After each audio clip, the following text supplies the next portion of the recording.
Amigos y amigas, bienvenidos a Cuestión de Enfoque. Soy Miguel Calix Martínez desde ICN, una nueva conciencia, para conversar con nuestros invitados e invitadas sobre los temas que a usted le interesan, los temas que hacen noticia, que hacen titulares y que usted sigue en las redes sociales, como las redes sociales de ICN, icn.digital o nuestra página web www.icndigital.com.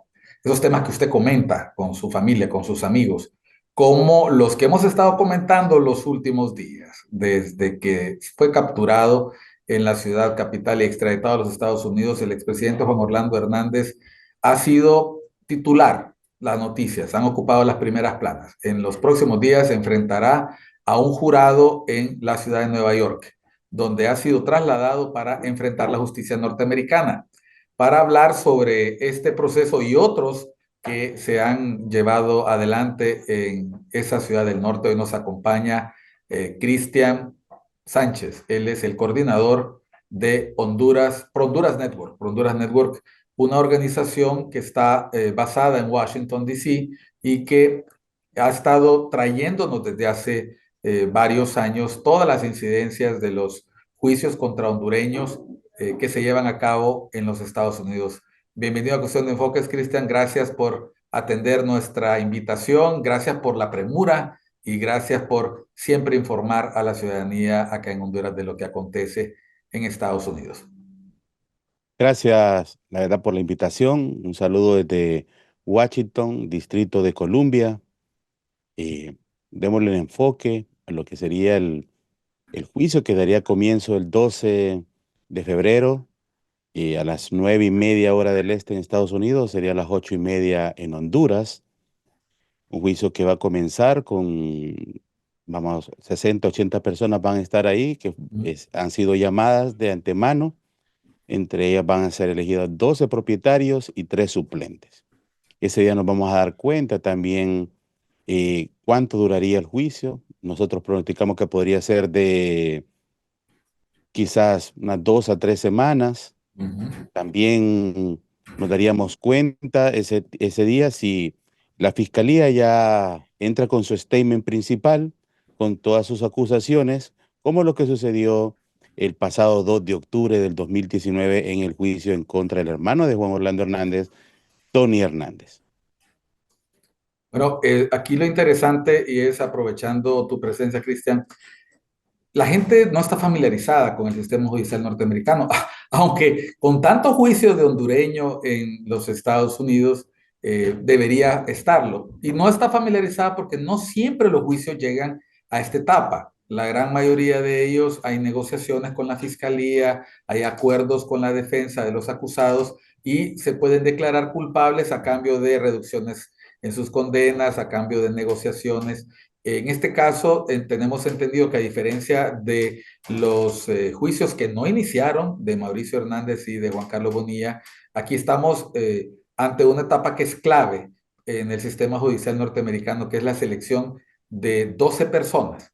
12 personas que son seleccionadas al azar, pero que tienen que pasar por un riguroso escrutinio precisamente para garantizar su ecuanimidad, para garantizar que su opinión no esté prejuiciada con respecto a los detenidos y que no haya nada que pueda empañar la acción de la justicia norteamericana. Tenemos entendido que la defensa ha presentado una serie de solicitudes, un interrogatorio, y es parte de la estrategia normal en un juicio de este tipo. Una vez seleccionado el jurado, ¿en cuánto tiempo podría estar dando inicio el juicio del expresidente Hernández? El juicio comienza desde el momento que es elegido el jurado. Es una audiencia un poco aburrida porque comienza a las 9 de la mañana, 9:30. Un interrogatorio que lo hace el juez Kevin Castell. Es una plática que tiene pasa es un salón grande donde hay muchas personas sentadas, se va acercando a cada uno de ellos o ellas, le pregunta su nombre, sus actividades, algo como una plática.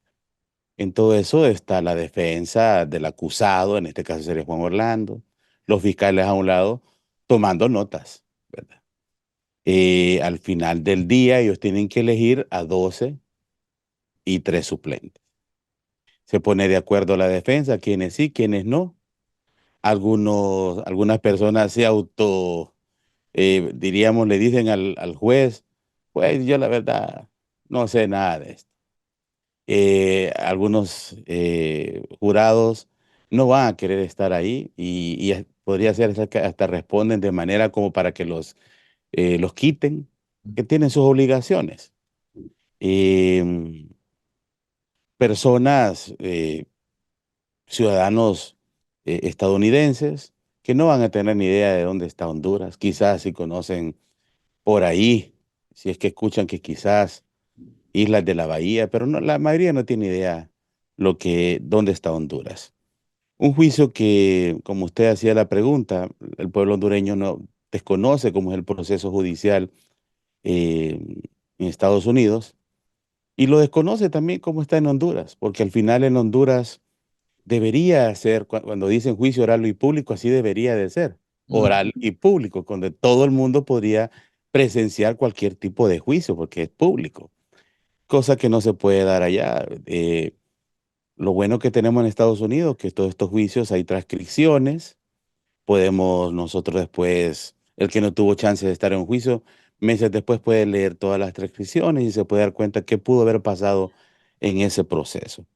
Juan Orlando Hernández se enfrenta a, a una sentencia bastante delicada, porque en el caso de Chapo, fue sentenciado a cadena perpetua más 30 años por conspirar 150 toneladas.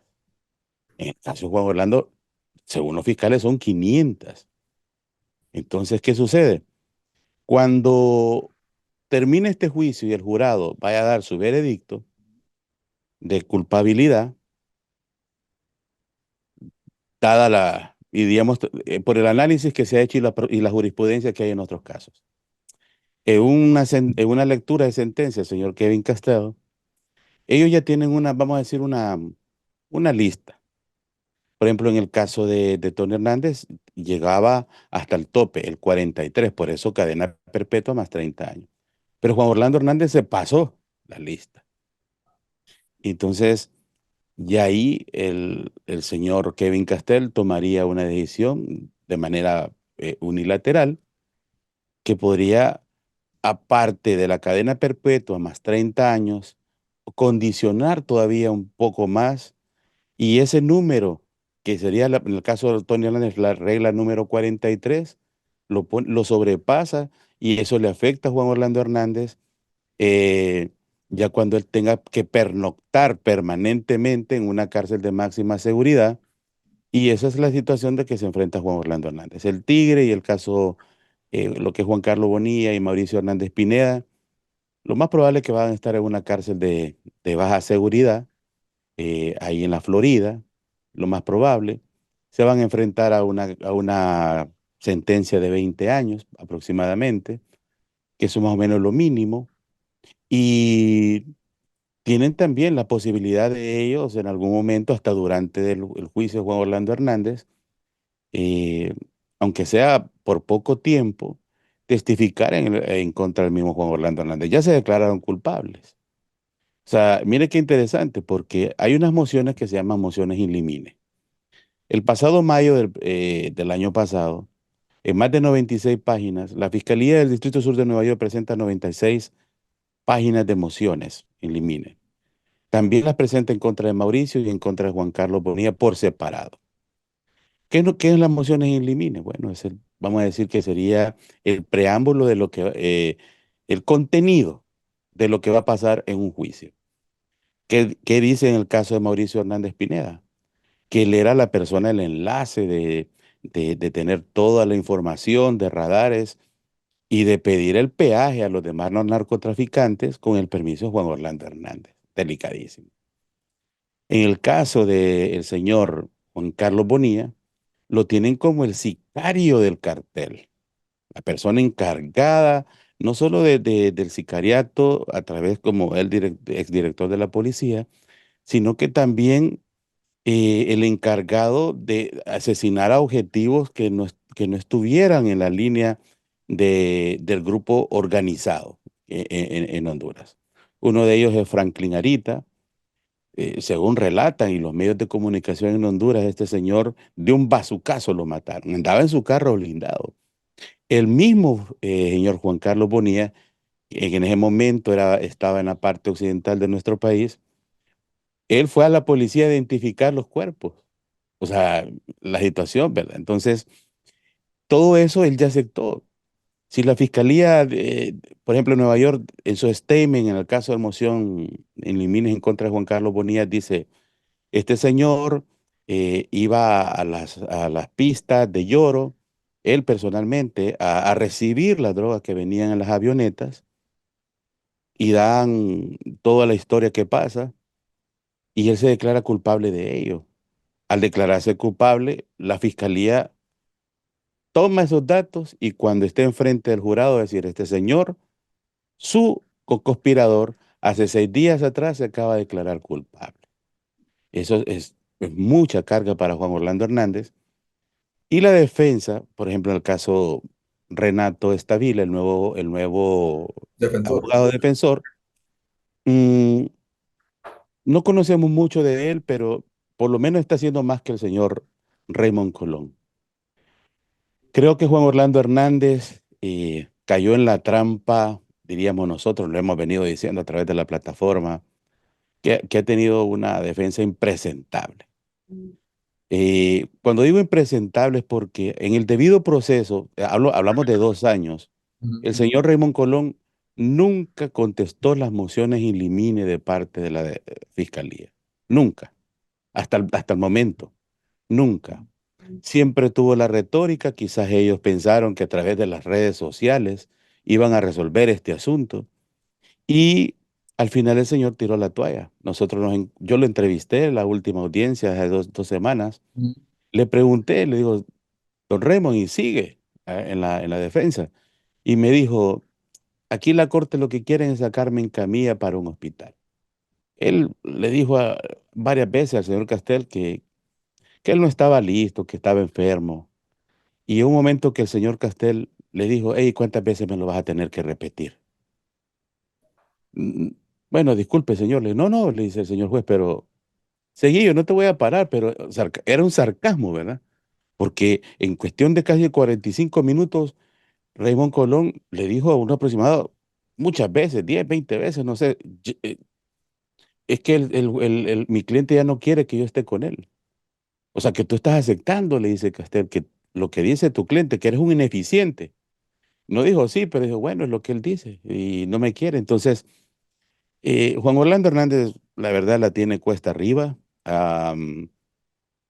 Según él, ya no podía pagar a su abogado, a Raymond Colón. Ya hizo un pago de $400,000. Creo que fue estafado. Nosotros le hemos dicho, lo mejor que le hubiera pasado a Juan Orlando Hernández es, como lo han hecho algunos acusados, es solicitar pues los abogados públicos que al final ellos van a responder al debido proceso, cosa que no ha pasado en la defensa de Juan Orlando. Bueno, Cristian, vamos a ir a una primera pausa en el programa. Al volver vamos a seguir conversando de qué tipo de juicio estamos hablando, porque cuando uno ve el caso del expresidente Hernández, solo pensamos por su dimensión, por su tamaño, en el caso que enfrentó Genaro García Luna.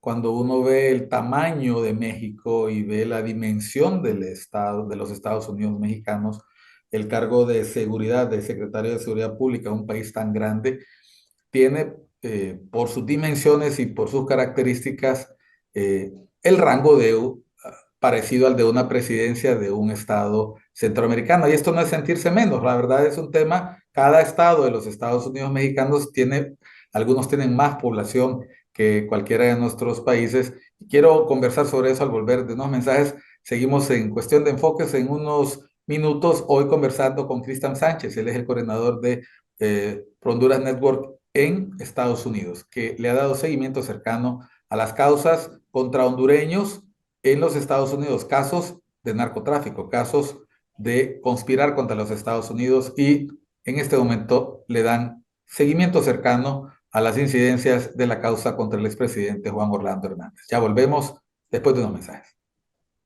Continuamos en Cuestión de Enfoques, estamos por ICN, una nueva conciencia. Soy Miguel Cali Martínez, estamos en enlace directo a Washington, D.C. con Cristian Sánchez. Él es coordinador de Honduras Network. Estamos hablando del juicio al expresidente Juan Orlando Hernández. Un juicio inminente, un juicio que ocurrirá dentro de pocos días. Hemos estado a la expectativa de este procedimiento judicial desde hace prácticamente 2 años, Cristian, y finalmente llega a ocurrir. Cuando se extraditó al presidente Hernández, se fueron dando una serie de prórrogas. Podemos explicar a la gente por qué ocurrió esto y cómo este juicio, por sus dimensiones, obviamente se trata de un expresidente de un país centroamericano, ¿por qué podría compararse al de Genaro García Luna? Se espera que tarde más o menos lo mismo, aproximadamente 3 semanas, por la gran carga probatoria, pero también por el tipo de indiciado, que en este caso es un expresidente de un país centroamericano. Y compararlo con el caso de Genaro García Luna, nosotros tuvimos pendiente de todo el proceso de Genaro García Luna. La diferencia es que aunque México sea un país muy grande y Honduras, comparado a México, es muy pequeño, pero el tema es que aquí el acusado fue presidente de un estado. O sea, es abismal. O sea, en el caso de Genaro García Luna, pues manejaba la Secretaría de Seguridad. No, Juan Orlando Hernández dice en las mociones sin limine lo siguiente, que Juan Orlando Hernández, así literal lo dice, junto al Partido Nacional, controló todas las instituciones del gobierno hondureño, la Corte Suprema de Justicia, el Congreso Nacional, el Tribunal Superior de Elecciones, el TCE en aquel entonces, la Policía Nacional de Honduras, las Fuerzas Armadas de Honduras, la Dirección de la Lucha contra el Narcotráfico, y dicen los documentos, es una homóloga o parecida lo que es a la DEA. Juan Orlando Hernández ubicó a Óscar Chinchilla en el Ministerio Público, a Mauricio Oliva en el Congreso Nacional, y le dijo a Giovanni Fuentes Ramírez que juntos iban a ser intocables para el transporte y protección de la cocaína hacia Estados Unidos y que le iban a meter cocaína hasta por debajo de las narices a los gringos. Así dicen esos documentos. Esas palabras que yo le estoy, o sea, porque ya hasta me lo aprendí de memoria, es lo mismo que le van a decir los fiscales al jurado. Cuando el jurado escuche que la persona que está sentado ahí ha jurado meterle hasta por debajo de las narices cocaína a los gringos, eso va a impactar al jurado. Las mociones sin limine no solo menciona el tema cómo Juan Orlando Hernández controló las instituciones, eso lo dicen los fiscales, y la defensa en este caso no va a hacer absolutamente nada porque no está preparada. Raymond Colón no está preparado y el juez y el abogado que está ahorita en este caso Renato, él necesitaría el mismo tiempo que tuvo Raymond para prepararse. Es por eso que en el caso de Juan Orlando Hernández, lamentablemente para su defensa va a ser, la verdad, es un David contra Goliat ahí, pero en temas bíblicos, pero en realidad la realidad es que va a ser vencido de goleada, porque no va a haber, no van a tener esas herramientas, esas aristas, la defensa para contrarrestar toda esa carga probatoria. La defensa de Juan Orlando Hernández recibió hasta octubre del año pasado 10 entregas del material 3500 Discovery. Su familia, a través de su esposa y sus hijos, han venido diciendo que eso ha sido mentira, pero los documentos es la realidad. 10 entregas, a más de 1 terabyte de información entregado a la defensa. El pasado diciembre, a principios de la semana de diciembre del año pasado, hacen la 11ª entrega. No estoy hablando de documentos clasificados, estoy hablando del material 3500, que incluye todo el material del caso de Tony Hernández, de Los Valles, de Giovanni Fuentes Ramírez, Carlos el Negro Lobo, el caso de la familia El Rosenthal, porque también va vinculado con Juan Orlando. Entonces es gigantesco. Y en la primera semana de enero del presente año, ya la Fiscalía presenta otras mociones in limine suplementarias ya a las que había presentado en mayo del año pasado, que es cuando ya se relaciona a Fabio Lobo como uno de los testigos que va a testificar en contra de, de Juan Orlando. Testimonio que va a ser destructivo para la defensa de Juan Orlando. Cuando interroguen a Fabio, le van a preguntar, ¿usted conoce a este señor? Sí, el presidente de Honduras. Y hay un parte del statement en esas mociones in limine que menciona que Fabio Lobo iba con Tony. Estaban en Tegucigalpa y alguien le llevó y puso una bolsa atrás de su carro. Eran 400 la cantidad exagerada, era 4 millones de dólares que iban dirigidas para la campaña de Juan Orlando Hernández y que ese dinero era enviado por los Valles. Todos esos relatos nos vamos a dar cuenta. Nos vamos a dar cuenta también como temas, por ejemplo, de los coconspiradores. ¿Quiénes son los coconspiradores? Nosotros ya tenemos en el target a varios, pero queremos conocer más quiénes fueron los ingenieros que fraguaron los fraudes del 2013, 2017, según las mociones in limine de los fiscales. Queremos conocer quién fue el ministro encargado de contratar las maras y pandillas en nuestro país en post elecciones del 2017 para tener la excusa, Juan Orlando Hernández, y sacar a la policía del ejército de nuestro país y asesinar a las personas que estaban protestando. Todo eso aparece en las mociones y limines. Eh, lo que nosotros esperamos como Pro Honduras Network es las aristas que van a salir en el caso en este juicio, nombres, eh, todos estos registros en Excel de los diputados y alcaldes que recibieron dinero de parte de Juan Orlando Hernández para fraguar los fraudes del 2013-2017.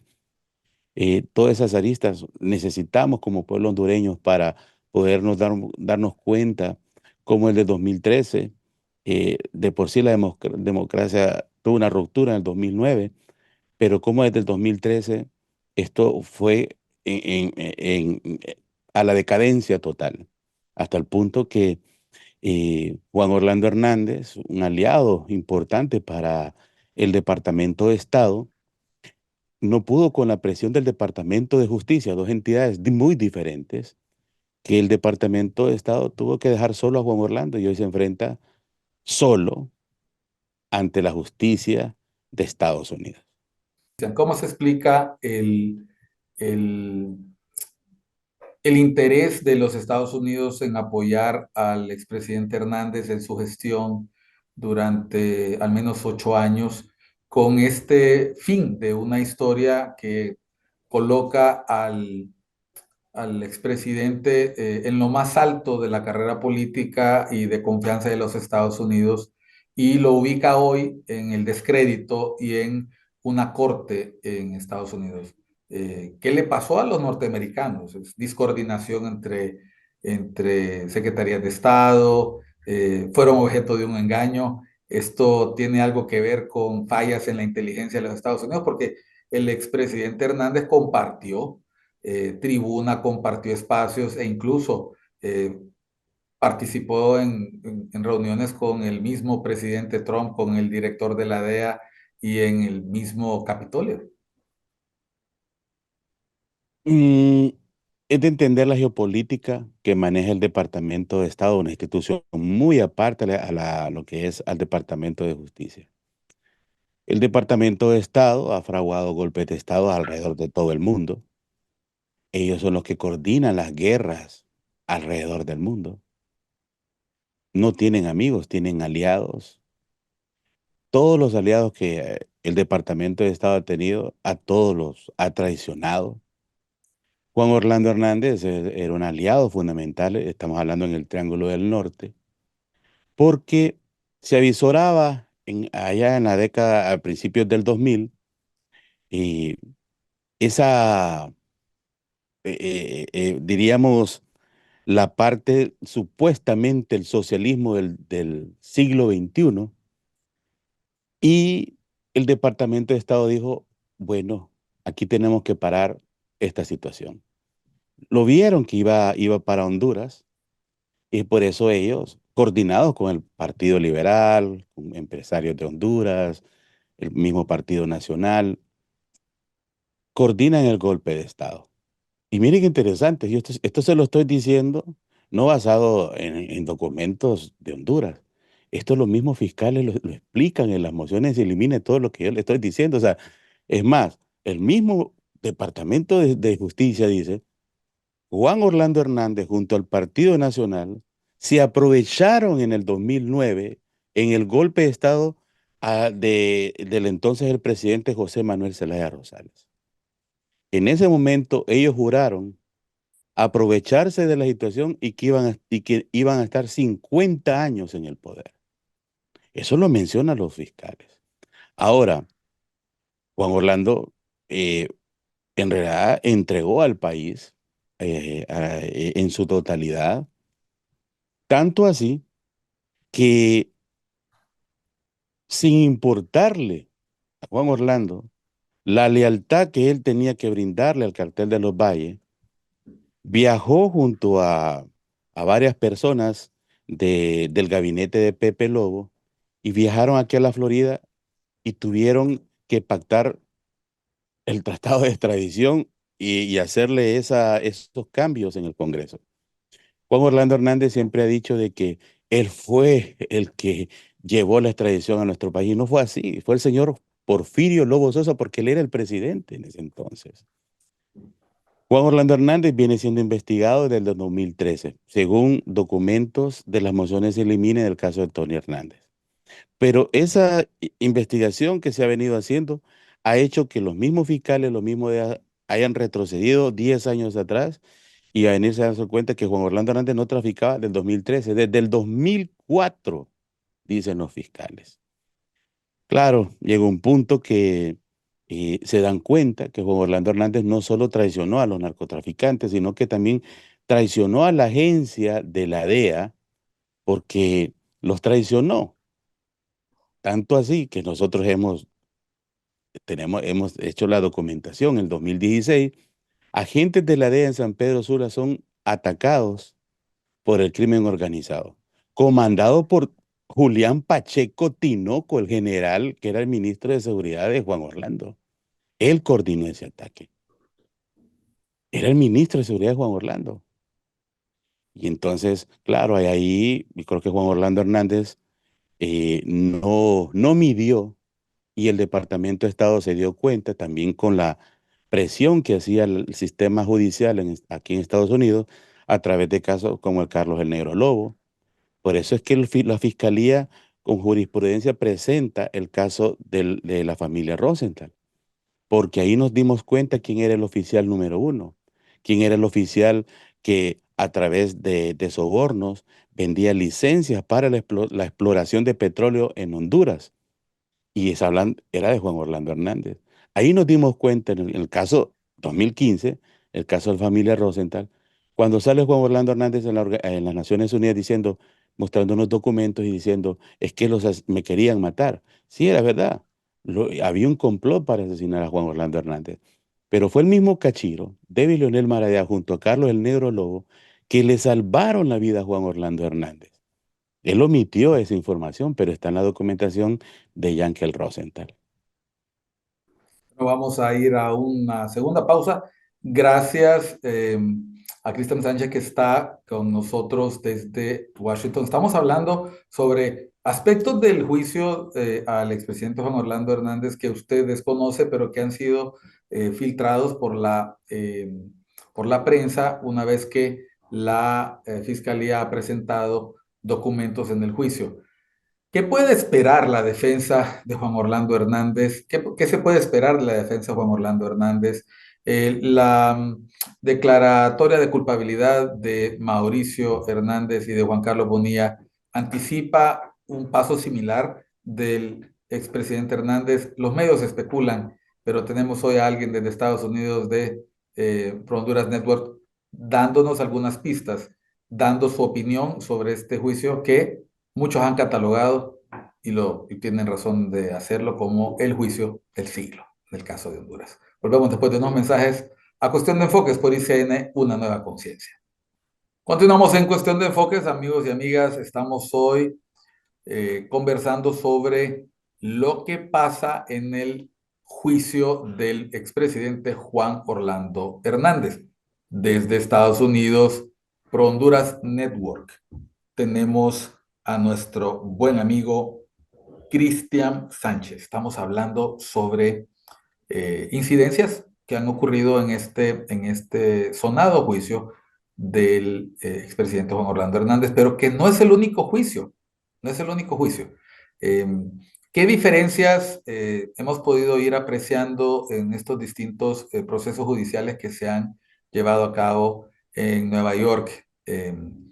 Cuando tú ves lo que ha pasado, Cristian, desde las primeras acusaciones, las primeras condenas, yo recuerdo la, la expectativa que generaban los casos de los cachiros, los casos del negro lobo, y fue de repente desenredándose de una madeja cuando se llegó al caso del abogado Gianni Rosenthal. Todo el mundo se sorprendió porque nadie hubiera podido imaginar que un miembro de una familia tan poderosa y tan importante en este país pudiera enfrentar la justicia de la manera en que lo hizo y que además terminó purgando una pena de prisión en los Estados Unidos. ¿Qué diferencias podemos ver desde el inicio de estas causas hasta ahora? ¿Es solamente el nivel político o la estatura de los implicados? Obviamente, que esté enfrentando juicio un presidente no es poca cosa, pero esta causa y las otras que están pendientes, que sería bueno recordarle al público que nos está viendo, amenazan con dejarnos sin políticos en este país. Bueno, el proceso desde la primera extradición legal en nuestro país con el señor Carlos el Negro Lobo, allá en el 2014 fue la primera extradición legal. Antes de ella hubo una en los años 80 con el señor Juan Ramón Mata Ballesteros, que fue secuestrado, ¿verdad?, por autoridades estadounidenses Pero entregado por autoridades hondureñas, que ese es un detalle interesante. ilegalmente, Exactamente. ilegalmente. Pero ya de esta manera, de manera ya legal, el señor Carlos el Negro Lobo. Todo viene de esto porque, eh, como es, de los documentos, hay una declaración que hizo uno de los fiscales, Emil Bové, que él presenta una affidavit donde jura, ¿verdad?, ante la corte que todo lo que él está presentando, basado en una investigación que data una investigación por lavado de activos y narcotráfico, y menciona a Juan Orlando Hernández, a Julián Pacheco Tinoco, a Hilda Hernández, Yankel Rosenthal, Gianni Rosenthal y dos hermanos más creo, de la familia Rosenthal, creo que uno se llama Carlos. Unos por lavado de activos y otros por el tema de narcotráfico. Hay un proceso. El Cachiro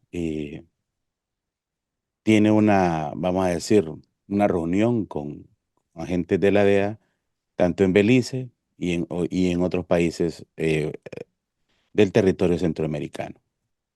En ese momento, el Cachiro es esa puntita que destapó el saco. El narcotráfico de nuestro país era en su momento, vamos a decir, un poco eh,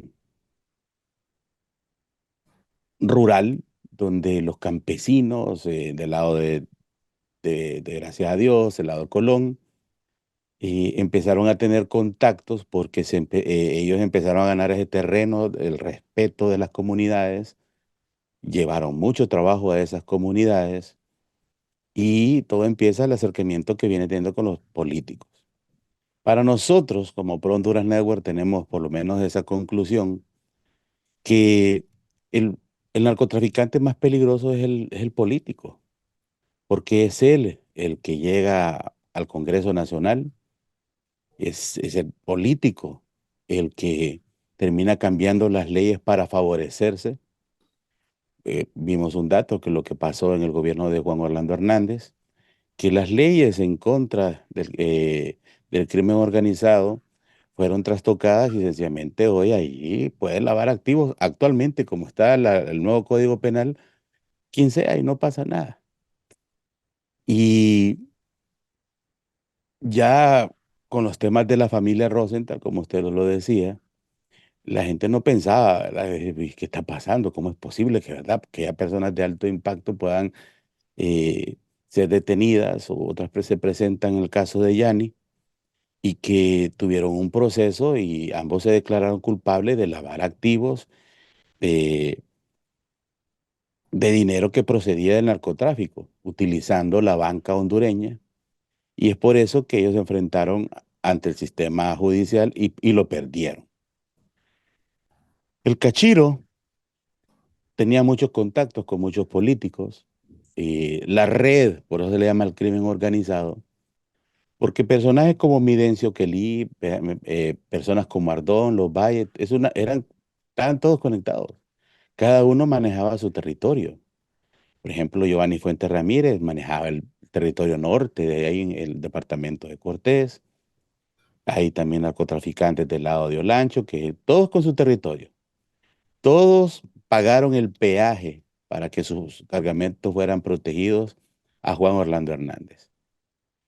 Juan Orlando Hernández, aprovechándose de esa coyuntura, eh, pide el peaje a todos, pero no solo eso, no solo de ahí obtenía ganancias, también obtenía ganancias ya del tráfico. Por eso es que Tony, en los documentos en límites de su caso, ya se le asocia como parte de la sociedad con los Valles. Tanto así que Tony Hernández junto a Juan Orlando Hernández vendieron armamento de la Fuerza Armada hondureña a una organización en Colombia que le llaman las FARC. Hasta eso llegaron, o sea, llegó un punto que no solo el tráfico de drogas, sino también hasta el tráfico de armas. En el caso de personas que todavía hay juicios pendientes, por ejemplo, en el caso de Midencio Kelly, su juicio empezaría en septiembre del presente año. En el caso del señor Urbina Soto, Arnaldo Urbina Soto, su juicio comenzaría, se supone que en junio. Son fechas que están ahí, ¿verdad? Tentativas. Pero todos están conectados. Por ejemplo, el caso de Arnaldo Urbina Soto, se menciona ya en los documentos de Juan Orlando Hernández que él era un punto, una pieza importante, tanto así que hay un video que lo vamos a ver en el juicio, Ujú, el Cachiro hablando con Arnaldo sobre una pista de aterrizaje que se encuentra en Gracia Lempiras, propiedad de Samuel Reyes, ex ministro de Defensa del gobierno de Juan Orlando Hernández, que la pista era utilizada para el tráfico de drogas. Los nombres que saldrán mencionados, muchos de ellos ya los tenemos nosotros en la lista, y unos ya son hasta oficiales, ¿verdad? Lo voy a mencionar. Esto para su programa, porque en muchos programas no se menciona en sí, ¿verdad? Siempre se anda ahí por las ramitas. Samuel Armando Rendón Reyes, ex ministro de la Secretaría de Defensa y ex diputado del Partido Nacional. Roberto Antonio Gordóñez Wolfovich, ex ministro de Energía y jefe de campaña de Juan Orlando Hernández. El exalcalde de Tegucigalpa, Miguel Rodrigo Pastor Mejía, aquí ya tiene su numerito, es el CC2. Porfirio Lobo Sosa, Oscar Ramón Nájera, eh, el narcotraficante Mario José Cálix, hermano de la ex jefa de la Dirección de Lucha contra el Narcotráfico, la señora Soraya Cálix. También está mencionada Soraya Cálix como parte de la conspiración de Juan Orlando Hernández. José Amílcar Hernández Flores, hermano de Juan Orlando Hernández, el que visitó a Magdaleno Díaz en el proceso del juicio de Tony Hernández y que fue asesinado en una cárcel de supuesta máxima de seguridad. El exdiputado Reinaldo Economo, parte de la conspiración y mano derecha de Juan Orlando Hernández según la DEA. Oscar Chinchilla, ex fiscal de la República. El subcomisionado de la policía Leonel Sauceda, el ex jefe de las Fuerzas Armadas de Honduras, René Rolando Ponce Fonseca, el señor Amílcar Hernández, ex jefe de la extinta, era parte de la Policía Nacional, creo que se llamaba como algo así como de la Antemaras y Pandillas.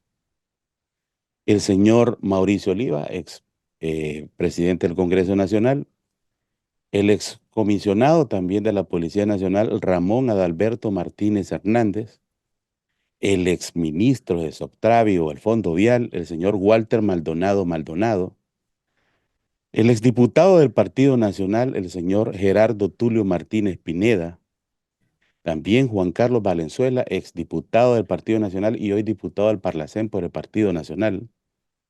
También aparece el señor Julián Pacheco Tinoco como parte de los conspiradores en el caso del señor Juan Orlando Hernández. Todos estos nombres que yo le he dado ya son públicos en los documentos.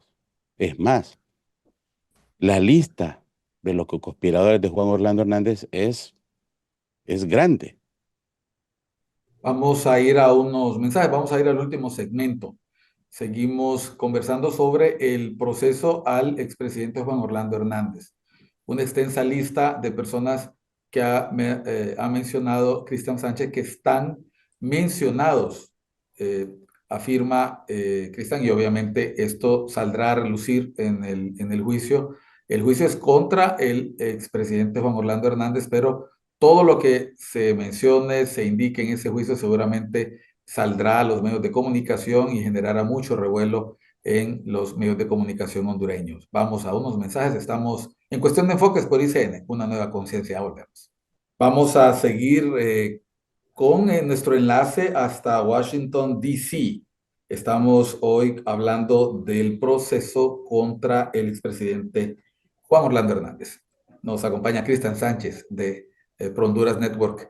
Estamos hablando sobre distintos casos, desde el caso del Negro Lobo hasta el que ocupa en estos momentos los reflectores de la prensa nacional. Pero faltan otros, faltan otros. ¿Qué posibilidades existen, Cristian, que a partir de lo mencionado en este y otros casos veamos personas de distintos partidos políticos, no solo del Partido Nacional? El crimen organizado penetró todas las instituciones de nuestro país. Lamentable que hasta iglesias de cualquier religión también se infiltraron. Hay un caso, por ejemplo, el de Wilter Blanco, que financiaba varias iglesias evangélicas. Y estas iglesias evangélicas escribieron cartas para pedir clemencia para Wilter Blanco, ya en el proceso para la lectura de la sentencia de Wilter Blanco. Los políticos, claro, el Partido Liberal, ahorita nos enfocamos con el tema porque fue los que estuvieron en el poder por 12 años. El Partido Liberal, a través de exdiputados como Freddy Renan Nájera, que fue sentenciado a 30 años, el señor actual diputado del Partido Liberal, el señor Víctor Savillón, del departamento de Santa Bárbara, es catalogado en documentos ya de Freddy Nájera como narcotraficante. El señor Midencio Kelly, que enfrenta también, es diputado del Partido Liberal y también ex militar, el señor Midencio Kelly. Del Partido Libertad Refundación, también han salido nombres mencionados como en el tema de Adán Funes, actual alcalde, gobernador del departamento de Colón, de tener vínculos directos con el crimen organizado. El crimen organizado siempre ha apostado por tener una cuota de poder. Ellos siempre se han infiltrado con expresidenciales, no directamente dándole el dinero a ellos. O por ejemplo, la campaña de Carlos Roberto Flores fue financiada por el crimen organizado, pero él no tomó el dinero. Tampoco Maduro, tampoco el señor Manuel Zelaya. Ahora, lo que tenemos nosotros como evidencia en las cortes, que hay una jurisprudencia, es como por ejemplo en el caso del señor Juan Orlando Hernández, que él solicitaba personalmente. Porfirio Lobo Sosa. Lo de ellos es, diríamos, hasta cínico, ¿verdad? Por ejemplo, hay expresidenciables que recibieron dinero, como el caso de Gianni Rosenthal, pero quien lo solicitaba era su primo, Yankel Rosenthal. Nunca se dice que Gianni lo solicitó. Entonces, por el caso del señor José Manuel Zelaya Rosales, se habla que recibió dinero del narcotráfico, pero fueron otros personajes, como el caso de diputados de diferentes departamentos, que solicitaban ese dinero para las campañas del Partido Liberal en el 2006. Entonces, todos los partidos eh, han recibido esa cuota del dinero del narcotráfico, pero sí hay personajes presidenciables que se fueron directos a solicitarle directamente a los narcotraficantes, y, según la fiscalía, como el caso de Porfirio Lobo Sosa y el señor Juan Orlando Hernández. Sí hay que tener en cuenta que en nuestro país esto tiene que haber un cambio. Por eso creo que en este caso el pueblo hondureño tiene que exigir a través de la sociedad que tienen que ser depurada el Ministerio Público. El Ministerio Público son unos impresentables. Tenemos una Corte Suprema de Justicia en el cual hay un actual magistrado en este momento vinculado al crimen organizado. Y hablamos de Luis Fernando Padilla Castellanos, lavándole los activos a Midencio Quelí. Lo hemos presentado nosotros en audios. Entonces, ¿qué se puede esperar cuando jueces, personas en el Poder Judicial vendiendo información, que la propia coordinadora jefa de la dirección de la lucha contra el narcotráfico teniendo nexos con personas que fueron al Ministerio Público a robarse las armas del Ministerio Público y con ellas asesinaron al hijo de Porfirio Lobo Sosa? O sea, todo eso está documentado. Y nuestra justicia lo que hace es que cuando caen estas personas, entre comillas, de perfil alto, la justicia se encarga de dejarlos libres, no importa el delito que ellos hayan cometido. Entonces, ¿qué nos dice eso? Que tenemos un Estado fallido en nuestro país. Dicen, ¿es esta una oportunidad? Nos quedan 2 minutos. ¿Es esta una oportunidad para depurar el Estado hondureño, los distintos sectores de la sociedad hondureña a partir de lo que ocurra en este juicio? ¿O Cristian piensa que el expresidente Hernández se va a declarar culpable? Yo no creo que el señor se va a declarar culpable. Eh, Él es una persona de alto perfil, el cual tendría que en realidad entregar a alguien arriba de él. Él es la punta, la puntita del iceberg. Si es una oportunidad del pueblo hondureño, yo le hago un llamado a todos los medios de comunicación a que estemos atentos y que no tapemos absolutamente nada de lo que va a salir en este juicio, y que seamos conscientes y utilicemos estos micrófonos para que hacer conciencia a los funcionarios actuales y sin el miedo con el tema de podernos como sociedad y utilizar estos micrófonos para que el pueblo hondureño se dé cuenta exactamente en qué tipo de sociedad vivimos. Un estado fallido, un estado donde la justicia solo sirve para el pobre, en contra del pobre, en contra de los miserables, pero no para las personas que tienen para pagar abogados, abogados que cobran 1 millón de lempiras por caso, como el caso del magistrado Luis Fernando Padilla, que eso le cobró a Antonio César Calleja por llevarle el caso Fe de Ratas. Bueno, gracias Cristian. Saludos hasta Washington. Seguramente vamos a dar seguimiento a la cobertura que hagan ustedes de Pro Honduras Network en los próximos días. Serán largas jornadas eh, con un clima que no sabemos qué tan frío va a estar, lo cual hace más complejo. Se nos ha avisado, se nos ha dicho que el interés que genera este caso, muy probablemente la Corte habilite al menos una segunda instalación para que las personas puedan seguir las pantallas, porque en la calle definitivamente no lo van a poder hacer. Sin embargo, va a ser muy interesante, distintos medios de comunicación van a cubrir las incidencias de este caso y no dudamos que en el caso de ustedes pues estarán ahí en la primera fila para informarnos e informar a la sociedad hondureña, a sus seguidores de las incidencias. Gracias, Cristian. Éxitos y que todo salga bien para ustedes. Justicia para Honduras. Muchas gracias, Cristian. Y a ustedes, nuestra audiencia de Cuestión de Enfoques, recuerden seguir en la programación de ICN, Una Nueva Conciencia. Infórmense con las noticias, sigan nuestra programación. Tenga buen día.